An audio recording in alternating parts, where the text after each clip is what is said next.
Inutusan ng Bangko Sentral ng Pilipinas sa mga e-wallet na i-unlink ang mga online gambling sa kanilang platform sa loob ng 2 araw. Tiniyak naman ng mga e-wallet gaya ng GCash na tatalima sila sa direktiba ng BSP. Si Daniel Manalastas sa detalye. Umpisa pa lang ng pagdinig, gigil na talaga ang mga senador sa online gambling dahil umano sa mga negatibong epekto nito sa mga pamilya, mga individual at mga kabataang nalululong. It does not matter whether it is legal or illegal, licensed or unlicensed. Online gambling is destroying our lives.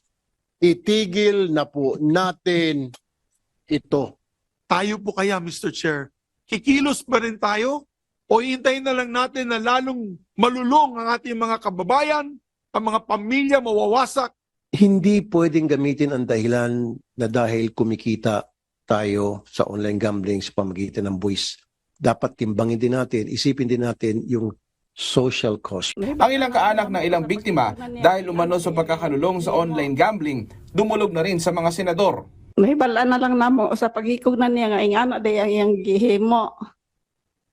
So nalaman po nila nung nag-suicide po siya, yan palang ginagawa niya, ginawa niyang online gambling. Ang minungkahi ni Senador Dante Marcoleta sa Bangko Sentral ng Pilipinas mag-issue ng suspension order sa e-wallets para alisin ang links sa lahat ng online gambling platforms. To deny links to all these online game platforms para wala na pong wala nang pag-uusapan. Can the BSP do that? Yes, as the Monetary Board of the Bangko Sentral ng Pilipinas has approved our policy that we direct the BSP supervised institutions to take down and remove all icons and links redirecting to online gambling sites. Pero nag-isa ng mga senador ang BSP kalaunan dahil lumabas ng i-check ni Senador Alan Peter Cayetano na may link pa rin sa e-wallets. Pero paglilinaw ng BSP, may 48 hours pala na palugit. So, hindi sumusunod sa inyo? Do you have GCash? Yes, Your Honor. I-open nyo yung GCash mo ngayon. Nandiyan pa huli yung link. We gave them 48 hours, So, Your Honor, to take down the links. When did you order, Deputy Governor? Today. Hindi lokohan tong hearing na to eh. Diba? Sana sinabi yung kanina, sir, it took us time and everything, but we're giving them 48 hours. Eh sinabi nyo, hindi, you ordered them na eh. Pag binuksan mo ngayon, meron eh. Hindi po ba? Seryoso, pinag-uusapan natin eh. Lokohan ba to? Sa Saturday, in-expect natin na komite na ito na wala ng games yan sa e-wallet na yan. By end of Sa Saturday.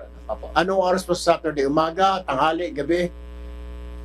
48 hours po, so we give them until the end of Saturday to remove. End of the Saturday. So, ibig sabihin, sige, pagbibigyan kita, Sunday morning, hindi ko na makita yung games sa mga e-wallets. Apo, wala na po. Pag may nakita po ako, i-contempt kita. Pwede po.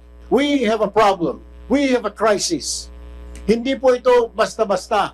Yes, Your Honor. And we'll also take, we will sanction also. Sa isang statement, sinabi ng GCash na susunod sila sa direktiba ng BSP na alisin ang links at icons na nagkokonekta sa payment app sa online gambling platforms. Kung tatanungin naman ng PAGCOR, importanteng source of income ang online gambling. Kaya sa halip na ipagbawal, mas mabuting magpatupad daw ng mahigpit na regulasyon. Meron din pong nakalulusot pag ang gamit nila yung mga fake na identification. Meron po naman talagang mga pangkasalukuyang mga regulasyon ang PAGCOR.